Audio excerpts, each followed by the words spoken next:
Welcome in. You were listening to another episode of KeepTheChange.co.nz's Money Mail. A little bit of a longer intro there. I was really feeling myself inside of High Flyers, maybe Icons or somewhere down there in Palmerston North back in the day when it was open. Got back to the regions recently, back to the 06. Thanks to Simon, who's been on the podcast, for taking me for a little tour over the brand new road. Oh, am I now allowed to say that? A virtual one, obviously. And then also I saw it when flying in. But got to see the size and scale of that project that's going in to the region, and it's one of those things where you see it and I don't know what the total cost is going to be, and who knows, but it's got to be hundreds of millions, and I'm sure that data will become publicly available and it will allow people to get to Palmerston North faster and not have to go over the Saddle Road or the Paetua track, I believe it was, back in the day. It's been a little while since I've been back that way. But, geez, it really, when you see a project of that scale, it helps you sort of see how an economy works as well, with just how many businesses are then working on a site like that, plus then how many staff and the businesses around the periphery that benefit from that, and the people who come into the region for a period of time, and then they need places to stay, places to eat, to use the supermarkets and things like that. So it's really impressive to see such a big piece of work, and shout out to all of those people in the 06 that are working on something like that. I'd say it will be one of those projects that people will be very proud of once it's finished. But good to get down towards Fielding Way as well. Friday, they have the sales there, the stock sales, so there was a good stench in the air of agriculture, the backbone of New Zealand, as some people like to call it. Others like to call them out, but anyway, this is the world we live in. And walked into a pub down there about midday. There are people already sitting down, having a beer. Just really the regions are such a good place to get out of the big city and just see how other people are doing things around the place. And it's something that I get a lot out of, just seeing different perspectives and also bumping into different people from the Keep the Change community. But seeing people having a beer at midday-ish in the pub and Fielding, like they're obviously a lot of older people, and just made me think about community and how a number of them, like I got talking to a couple of people talking about, go and do my shopping over there, and then I come in here for a beer before heading home, and like, okay. But, there's tables of people talking together, and just how that was such the done thing to do at one stage in our history and in our culture. And there's the 6 p.m. swill, I think it was called, that I learned about back at school. But how, it would be very normal to go to the pub straight after work, but how the pubs around the country are kind of ingrained into the communities where people will, go for a catch-up with other people, and just how those then facilitate transactions in the economy as well. Once you're sort of deep into the accounting, economics, business type space, it's very hard not to think about those things. Even going to major events, it's very easy to get sidetracked by, how many people are here, and like, okay, what do you reckon the revenue would be? Wonder what it costs to, have that person doing that, and there's that, and you start to see things that other people can't see. And I think it's a good thing for all of you to be across too, because you have more context when you are looking at stories in the media or hearing stories from your friends or just seeing things that are happening out there. And it's fascinating at the moment. There's this massive conversation again about types of entitlements in New Zealand, or benefits, and then even, should you use words like entitlement and welfare and stuff, and they can be so triggering for people. But one thing I hope that people have learnt through Keep the Change is just to look down at some of these conversations and try and see how people come up with their opinions for certain things. And I think Brad Olsen from Infometrics spoke at a conference and said how the pension isn't sustainable, and that's just turned into a flurry of different conversations. I posted something from Duncan Garner's show about how there's 900-something thousand people on the pension in New Zealand, 600-something thousand people on benefits, and then people trying to work out, what's that made up of?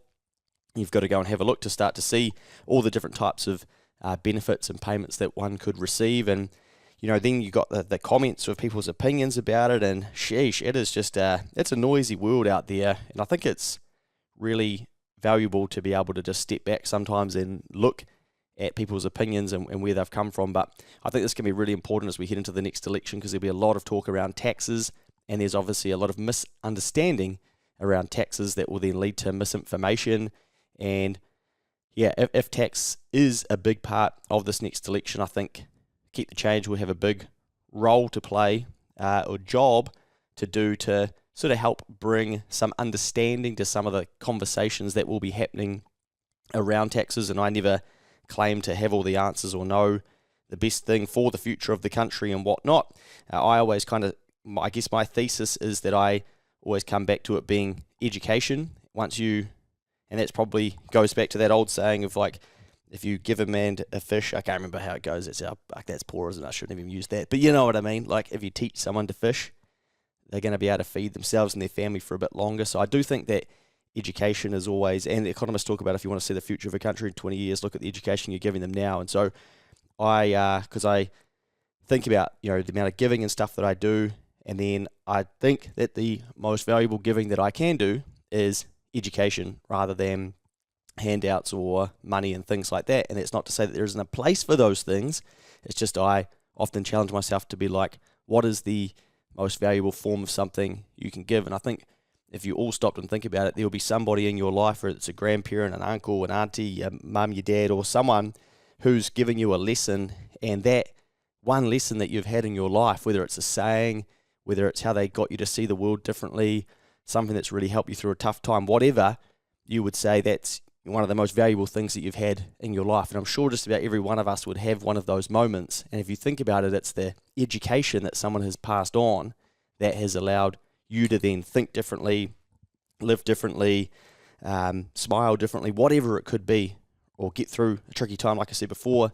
And that is, that's education. So I think education is very valuable. And I do think that there'll be a lot of misinformation around taxes if they become a major issue of an election, because people simply don't understand this stuff enough. So hopefully we can all learn a little bit more about it and have some better conversations as we progress through our years and with those around us as well. But as always, a reminder that I'm not an expert and I don't know everything. I am just sharing some of the lessons and things that I'm doing out there and what I'm seeing and what I'm trying to make sense of, and to encourage you to think and think differently as well. That said, let's get into it.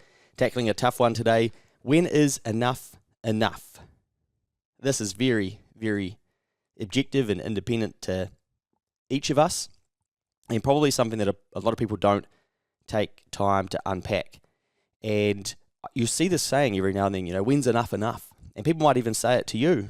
And we're all probably going to have a different way to answer this and to decide when enough is enough. But if you've been around here for a while, you'll know that I often discuss increasing your income. Why? Well, because New Zealanders don't discuss it enough. Unless, of course, it's about moving to an economy that's 7 times bigger, has 5 times the population and 9 times the wealth. Yep, that's Australia. Crazy, eh? 7 times bigger, 5 times the population and 9 times the wealth. I'm pretty sure that the economy, the economy is 7 times bigger than our economy. The population is 5 times as big and their wealth is 9 times greater than New Zealand's. And we go like, oh, it's way better in Australia. Well, no shit. Like, when you go to Fiji, do you reckon some of them are like, fuck, I'd like to live in New Zealand and earn their dollar?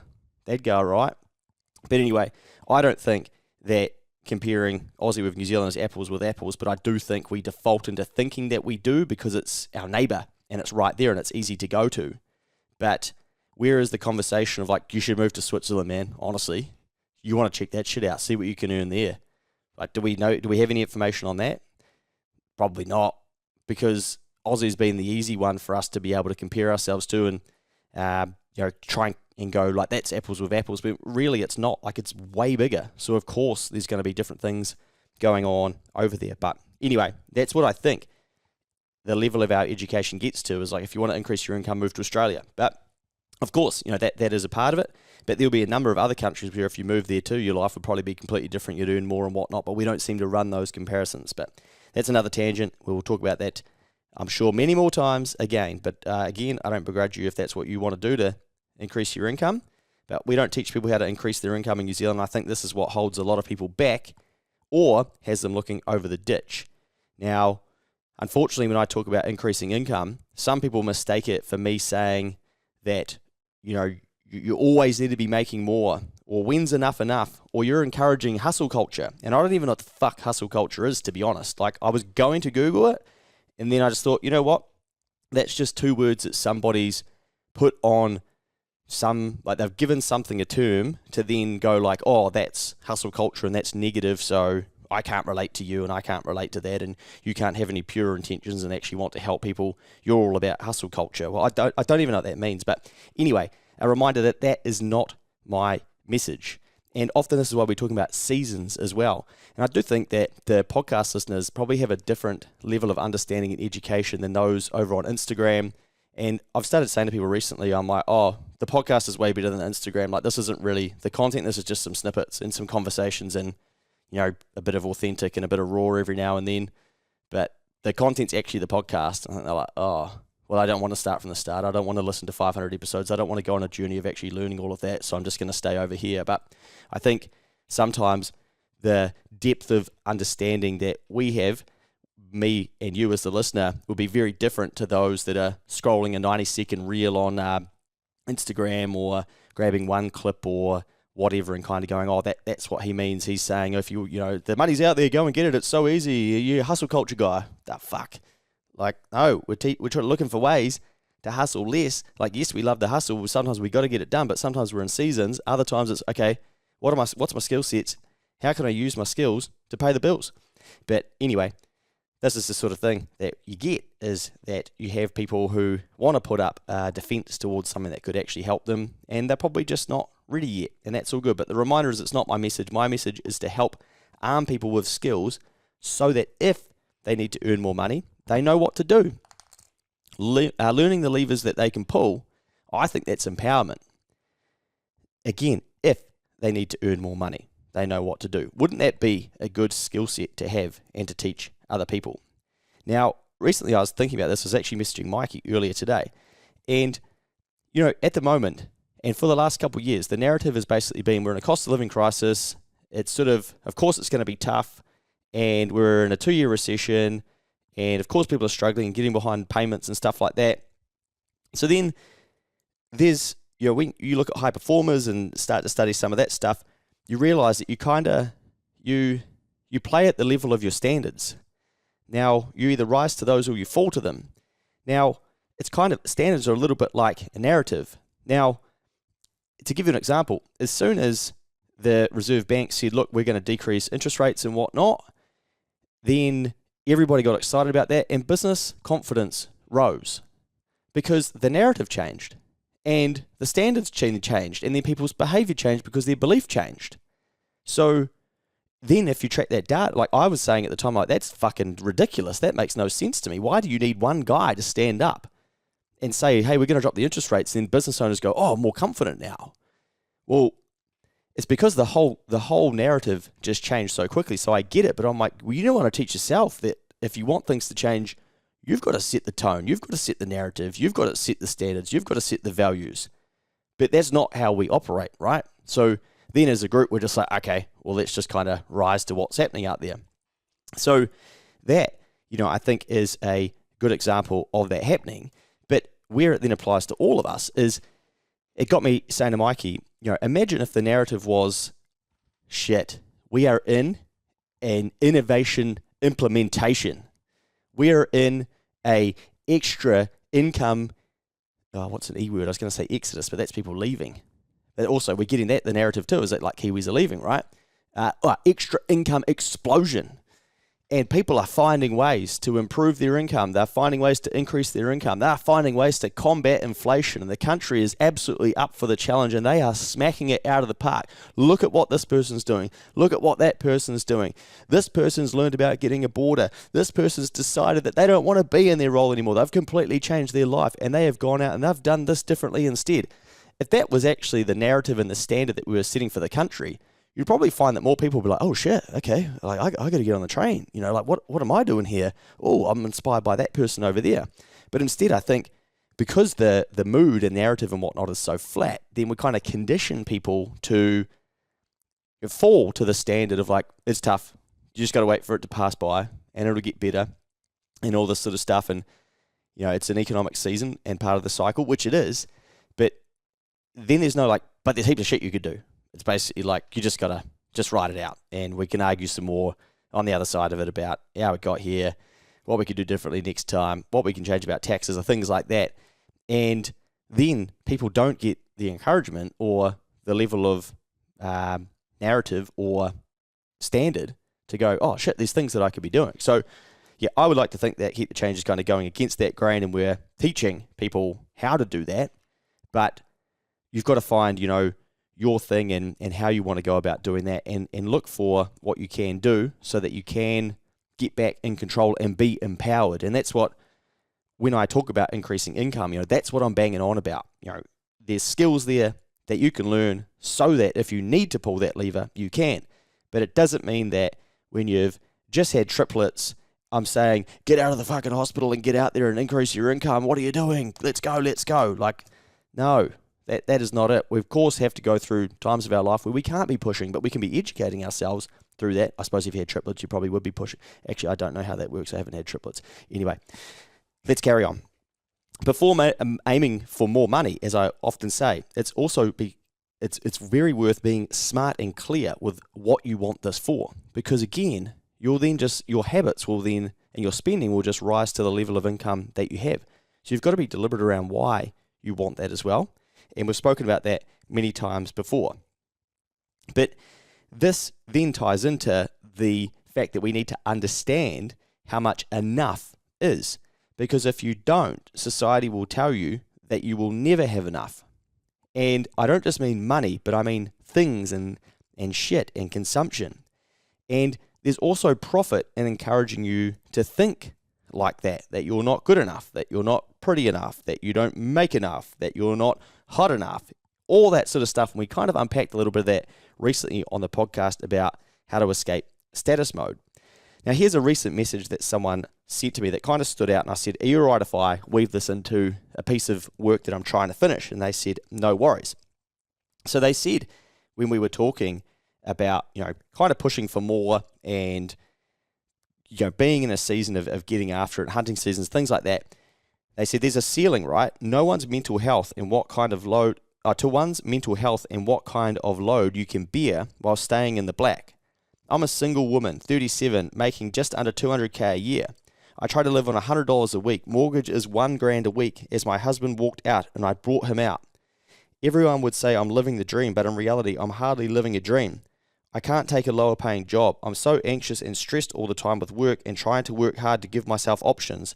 I don't want to end up depressed, anxious, very fat because of this hustle culture to always be making more.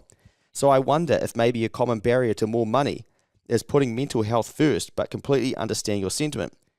These are folk wanting to earn more with the ability and hustle to. So there was a lot going on in that message, wasn't there? And sometimes I'll get one of those, I'm like, oh shit. I hope they're like listening to the podcast to get some different perspectives on not just looking at like one thing that we're talking about and then getting stuck there. But, for me, obviously, we want to have empathy for somebody in this situation. However, let's be real. A lot of people would be like, you're earning $200,000 a year. You're in the top 2% of earners in New Zealand. So by most societal standards in terms of income, she's winning. And people will be like, what's your problem? But I think it shows us that, and it reminds us that hitting a financial milestone of income, it doesn't always mean that we're going to feel successful nor content. So we can be absolutely sending it and going for it and whatnot. But if we're, upset or we're anxious or we're depressed or we're worried about ending up being depressed and we're worried about our weight and all this stuff because of hustle culture and like all these things, I'm like, wow, that is, that's not really, A, that's not my message, but B, you got to be thinking about looking after yourself and doing what's right for you. And it's not just about trying to earn every dollar on the planet or get your net worth to some ridiculous figure. It's all for nothing if you don't have your wealth, right? Because we have the saying that without your health, you have no wealth. Is that the saying? Something like that. Health is wealth. You know what I mean, right? As soon as you get sick, you're like, holy shit, I'd trade, $20,000 to feel better right now, whatever. I don't care how much my Bitcoin's gone up or whatever. You're just like, fuck, this sucks. So that's, I think, a good reminder for us when that does happen, that we really do value our own health. Now, everyone, of course, has their own shit going on. But as I often say, money is a tool, nothing more, nothing less. It is there to give us options. Now, I'll just skip to the end where I put in the PS, but I think I'll just carry on this convo, because basically when this person messaged me, I said, like, hey, like, I hope you're doing all right, and some other things, but at a sort of high level, I think you need to unpack this narrative that you've got going on in your head and what's going on. And, you know, people, I think someone told me the other day when I said about speaking to a counsellor, like, this is a dumb suggestion. I'm like, okay. Like, for me, this reads perfect for somebody to invest $350 of their $200,000 a year into some time with somebody to be like, what is this all about? And they obviously had enough awareness to respond well to my question and about, like, hey, like, where is all this pressure coming from? You know, where is this stress coming from? And do you need to talk to somebody about it? And hey, you know, you're earning in the top 2% of income. Do you need to be? Like, what's driving all the financial stress and anger and whatnot? Because for a lot of people, they wouldn't be able to relate to this because they don't earn that level of money, and they would expect that once you do, that things just kind of get easy. But obviously, that's not really how it works. But not enough people get to earn that amount of money to then find out that, oh shit, you've still got to make sure that you're not living beyond your means, and you've got to make sure that you're looking after yourself and you're doing it for the right reasons and whatnot. And recently there was a clip on YouTube where I was sharing a story about how somebody, a woman who done very well, and I was talking to them, and they sold their business and made quite a bit of money, and then they got all the tools and toys and whatnot, and then they ended up kind of miserable and now looking for some form of work to keep themselves fulfilled and to be able to give back and whatnot. And we're like, oh shit, okay, you don't just kind of get minted and then coast off into the sunset. And so we were talking about that on a pod, and we clipped it out, and it goes on YouTube, and it's like, you fucking idiot, try telling this to the guys who are busting their ass working on the power lines at night or something, that money's not going to change their life. It's like, oh bro, like, you can't take someone's story and their experience and then compare it to somebody that's in a completely different situation and be like, this, you don't understand. You're like, of course, these are two completely separate things. But that's where we're at with people. Just they can't relate to the fact that other people could still struggle even though their life could be way better. And I think that's really sad, because you get people who are, you know, they're so hell-bent on convincing other people that they can't relate to how they're feeling. And it's like, if you're one of those people, or if you're doing that, you probably have an inability to relate to how other people are feeling too. So why are you so hell-bent on convincing other people? To give that some context, or as an example, you know, sometimes the odd person will say that Mikey or myself can't relate to XYZ and it must be nice and whatever. And I kind of think, yeah, but you've got no fucking idea what Mikey's life is like either. You know, some of you do because you get to hear him talking about it, but you don't see the granular stuff going on under there. Or, you know, I'll have people who are doing well in business, for instance, and making good money, and the things they'll tell me will be about how they can't sleep at night. They're worried about cash flow, making payroll. They can't switch off, and they're worried that they're not spending enough time with their family and things like this. And then, but they'll still be making some good coin. And then someone will be like, oh, life must be epic if they're making that much and they can do that. And I saw them on a jet ski or whatever, and they can't relate to my life. Well, I don't know how you'd go for a year in their shoes either. So I don't know why you're so hell-bent on trying to convince somebody else that's doing something completely different that they can't relate. But anyway, you see that playing out a lot at the moment too. But this person, they came back to me and they said, you've given me lots of food for thought. Like, where are these narratives coming from? Do I really need to have the townhouse and they entered a well-known suburb that I removed so that people weren't like, oh, yeah, okay. Could I be happy moving to somewhere like Whanganui? Great spot as well, FYI. Where does my mental and emotional health come into our financial decisions? So sometimes we need a circuit breaker with the things that we're telling ourselves and the words that we're using and the narrative that we have in our own head to just get us to stop and be like, yeah, like, where is all this shit coming from? And I get to do this all the time in the business sense with Next Advisory when I'm working with business owners, because I get to have these conversations, but I don't really do it with individuals.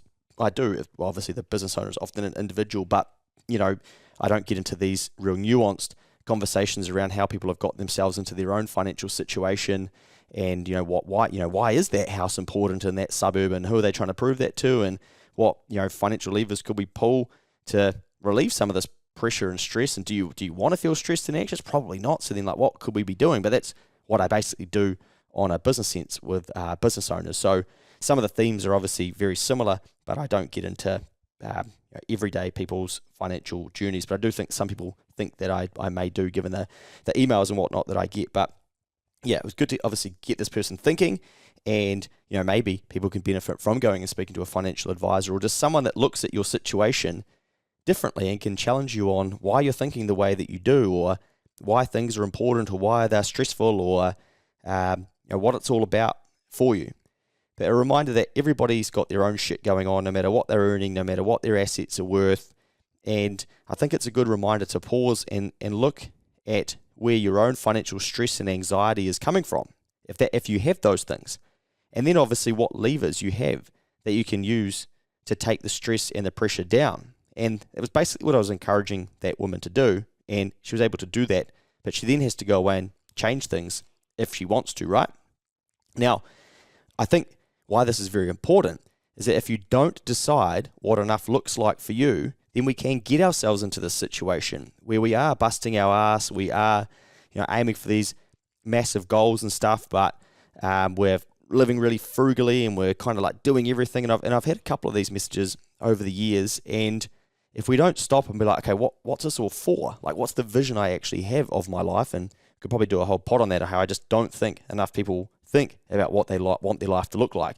And I made a video, chucked it up on YouTube, for instance, and people, no one could really provide any insight as to, yes, I do actually set a vision for my life. And I just don't think it's something that we are encouraged to do, but it's actually very important. And if you think about it in sport, in terms of that analogy that I often use, it's very common for them to set a vision of where they're going, whether it be winning an Olympic gold, or probably the Chiefs winning the Super 15 title. Is it called Super 15 anymore? Don't know, but I was there when they smacked up the Blues on the weekend, and shit, it was good. Oh, geez, a little bit of revenge. But we know that the start of the season isn't the end of the season, but they'll have a vision of their mind of what they want to achieve this year. And that's very fucking normal. And I'd be very surprised if they don't. And I could just about guess what it is. I could probably picture it myself. But in everyday people's lives, like, not doing that. What do I want for my life? Yeah, it's just a good life, mate. Good life, you're just getting a couple of no hassles and that. What does that even mean? What does a good life mean? What is that? But we don't really seem to encourage people to do it. And as I've said before, I think part of it is because we have a lack of vision in the country, so then we don't have those sorts of conversations. We don't know really where we're going, what we're about. We're flopping between different political parties all the time and stuff. And so then I think the conversation of a vision is very elusive and not common again. So then we fall back into the standard of like, that's just not something we do. We don't have those conversations. But that is something that I think we could all benefit from thinking about, so that we help ourselves stay away from the society kind of narrative that you never have enough. Now, I was walking past a homeware store today, and I looked in there, and I was like, whoa, there's some real fancy shit in those windows, and it's all these pastel colors and stuff. And I thought, far out. It would be very easy to walk past there if you had a home and you really loved your home and stuff, and be like, oh, I need to get all new homeware because ours is kind of out of season now. So now we need new cups, and we need new plates, and they all need to be these pastel colors and whatnot. And then, we're into the, like, okay, well, we need to go and buy more of that stuff. And then what do you do, like, when the season changes again? And like I said before, there is money in telling all of us that we don't have enough, and it isn't enough. I think another good one, as an example that you'll see playing out at the moment, is that, my partner, I'm just trying to spot it. No, she's lost one. She's on to her second one, but she has this drink bottle that you have to kind of have. And I kind of think, like, I'm just using this as an example. I know she and plus family may be listening, but I see this everywhere you go. Like, there's these metal drink bottles. And it's almost like, if you don't have one, what are you doing? in this day and age. I can't remember. And then like I think there's Yeti is some brand at the moment. Then there's these like coolers for wine or some shit. They're all the rage as well. And those are someone's ideas, and they're solving a problem. But then we're like, yeah, shit, I need to have one of those. But the drink bottle one's a fascinating one because if you think about it, like everybody will have an instrument in their house or at their work to be able to drink some water. Whether it's even like if you think about those metal bottles, back in the day it was like, I have a plastic one, but now plastic's out of fashion, so you better not do that. But you've probably got a plastic one in your wardrobe or in your bloody pantry. But even if you don't, you could use a glass, but you don't use a glass because that's not fashionable. So you know what? You better have a metal fucking drink bottle, because if you don't, you're not in with the cool crowd. And I tell you what, there's 6 different pastel colors as well, and you probably need more than one. And this shit is happening all around us all the time. And now that I point that out, you're like, yeah, that's a good point. Like, why does everybody need a metal drink bottle? But the marketing will be so strong that you will know why. And if you have one, you'll be like, this is why. But you've probably got a drink bottle already somewhere in your house. But you need the metal one because the marketing has told you it's not enough. And that's what society does to us. Again, I'm not saying it's right or that it's wrong, but when you start to think and look at the world like this, you're like, oh yeah, why did I need this drink bottle? Or whatever the thing is, these plates, these pastel plates down there at the homeware store that they've got on the window, that even my brain was like, oh yeah, wow, okay, that's probably the latest fashion for plates and bowls and stuff like that in this day and age. But often we have the things that we need, but society and life is kind of telling us that we don't have enough, and it's not enough what we have, and we need the latest one, or we need the flashiest suburb, or the bigger, or the the spear, or whatever it may be. And if you don't decide what enough looks like, the world will decide that for you. And the world's answer will always be more. Because as I said, there's profit in keeping you striving. And the work is never finished. You'll never accumulate all the stuff that you could possibly have. You probably accumulate all the stuff you need, but that will change as you go. But can we accumulate all the stuff that we want? Probably not, because those priorities will always be changing, and fashions and trends and things like that. Now, ambition is a tool, but it's not the destination. So you know that I'm highly ambitious myself and encourage you to think with ambition and think big, but don't get caught up in never sort of celebrating the wins that you are having, because you know that on the other side of that, I'm always talking about gratitude and being grateful for what we do have. When we're stuck in a cycle of constantly chasing more, we can lose sight of what we truly want. That goes back to talking about vision and what do you actually want? So when this lady stopped to be like, yeah, what do I actually want? She broke the whole circuit and was like, yeah, shit. Where is this narrative coming from? How have I decided on these things? And that's why I think defining what enough looks like is crucial.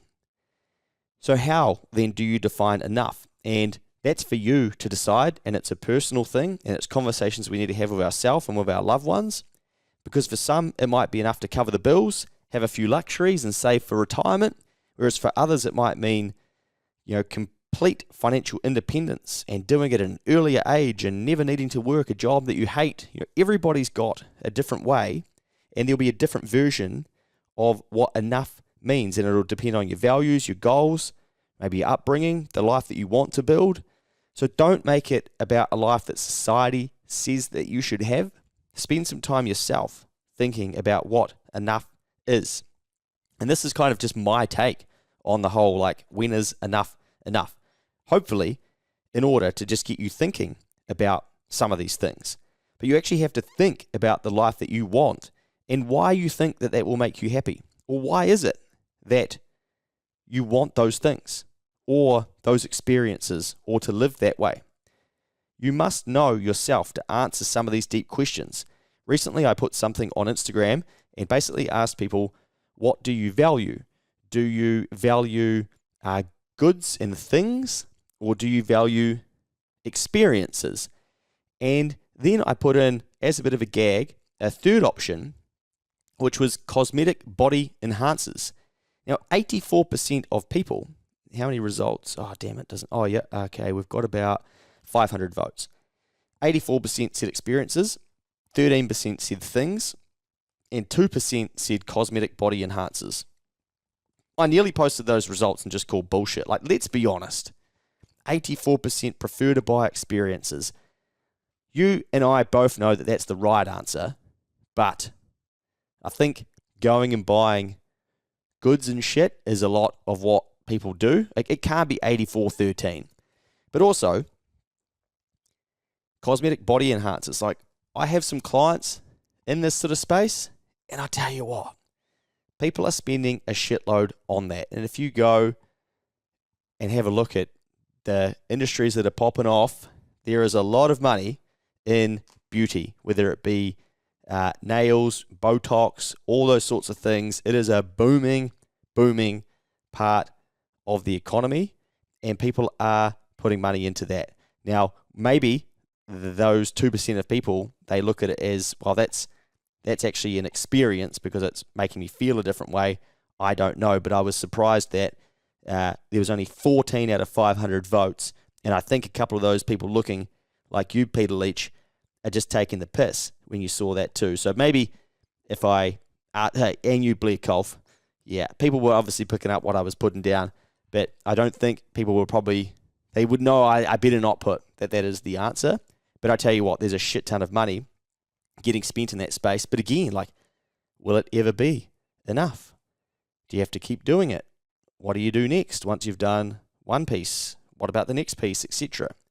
And that is the cycle that society can take us on when it continues to sell to us that we're not enough. And I do think that that's what plays out massively. So like I said, you're going to you're going to have to answer some of these deep questions which are confronting and we often don't want to look at. So some simple questions to ask yourself could be, what do I most value? Is it time with family? Is it travel? Is it freedom? You've got to actually stop and think about that stuff.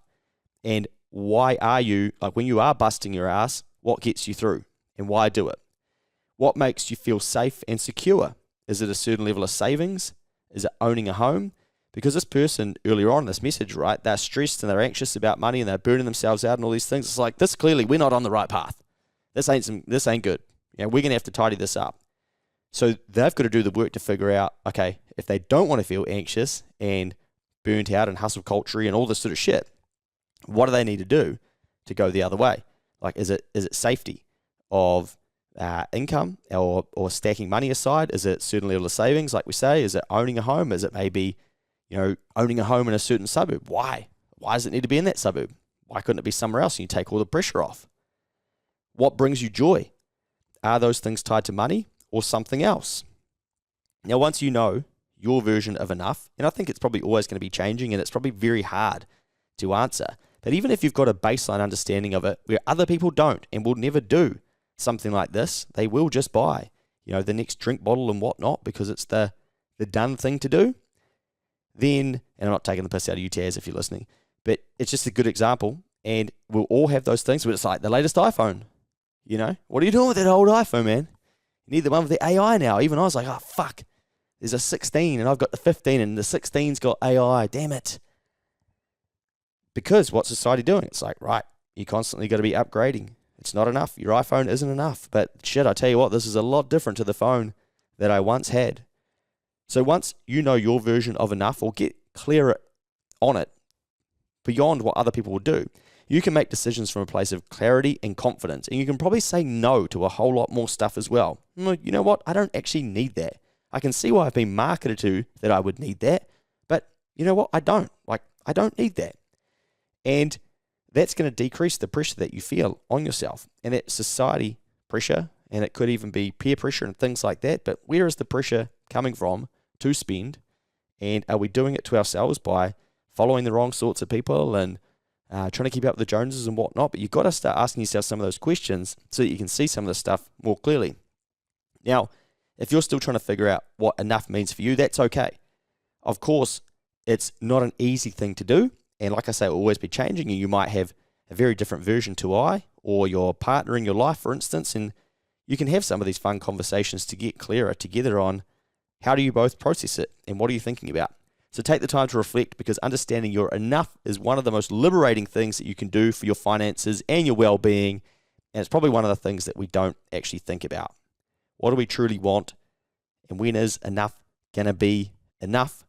And the tricky thing, even once you do master some of that, and I had this recently with a client where they don't need to earn too much money. I bet that changes if someone gets sick in your family, and then you think, shit, I wish that I was pushing a bit harder to have some more stacked aside so that I could help them out in this situation, but now I can't. So it's a very tricky one to balance, because we can always look back and go, sheesh, how did I make sense of what enough was for me? Anyway, let's get out of here. You're one of over 12,550 recipients. There's over 8,000 on LinkedIn. The Keep the Change YouTube channel had 170,000 unique viewers over the last 90 days. 170,000 people. I tell you what, I can't go anywhere at the moment without bumping into someone. Pilots, people at the rugby, people in the Koro Lounge. Casey, pretty sure it was Casey. It's hard to remember everybody's name, and obviously I can't. And I can't remember people's faces and shit. That's what I think we've talked about that. But anyway, that's a whole tangent. It's really tough when you actually want to remember people, but I can't. There's just so much scale of different faces and names and things, and so I apologise if I struggle. If I've met you before or whatnot, and it's been brief, or maybe I've been having a couple of cruises down there in Palmerston North as well, makes it even trickier. I'll give you the tip. But anyway, it's crazy, the reach that there is now, and the unique New Zealanders that are being touched by Keep the Change across the podcast, across YouTube. I think I might have said recently, someone said, surely you've cracked the goal of the 100,000 people. There's a difference between reaching 100,000 and actually helping 100,000 improve their life, but we'll clock that one too, because YouTube reached 170,000 unique people in 90 days. Just 90 days. Like 4 years ago, when I was bashing out money mails and recording some of these, I'd be like, oh yeah, 2,000 people get the email. Fuck yeah. And now you can get in front of 170,000 people on YouTube. I had to build all this shit from ground up too. Epic thing to do. It's taught me a lot. But we keep rolling. We've got people to help, and there's big things happening out there, so let's keep rolling. Did you know Reserve Bank of New Zealand figures show a total of $369.546 billion of outstanding mortgages? Let's just say $370 billion of outstanding mortgages, okay? 55%, it's actually 54.9, but let's keep it simple. 55% of the total mortgage pile can be refixed before the end of June 2025. It's now halfway through February, and this should mean lower interest rates and more money left in the pockets of households for everyday Kiwi. What this means is people have been going shorter with their mortgages, and now they are going to be into a space where, as interest rates come down, they can refix sooner and get access to more money into their back pocket because they're not having to pay the bank as much. We're going to unpack that on a money mail, probably even next week actually, because I think we've got a Reserve Bank announcement this week. And there'll be, a lot that'll come off the back of that. So looking forward to doing some content on that too. But, that's pretty crazy that there's $370 billion of outstanding mortgages, and 55% of them can be refixed before the end of June 2025. So they're either floating or coming off of their fixed rates before June 2025. And a lot of them will be refixing or continuing to float into a cheaper interest rate. It could be large for them, it could be smaller, but we're trending down the other way now. So we've had pay cuts for people in their households because they've had less money to spend, and now we're going to get some pay rises for people because they've got less to give to the bank. What are they going to do with that money? Well, I'll give you the tip. Most of them won't be listening to a podcast like this thinking, when is enough enough? So they will be down to that homeware store getting the fucking pastel-looking plates for their house, won't they? Let's be real. Some of them will be onto it and thinking, you know what, I'm going to pay my debt down faster and keep my payments the same. But a lot of them, no, they won't have that satisfaction yet. So they'll be continuing to spend. But anyway, talk about that soon. Better get out of here. 45 minutes. Be good. See you next time.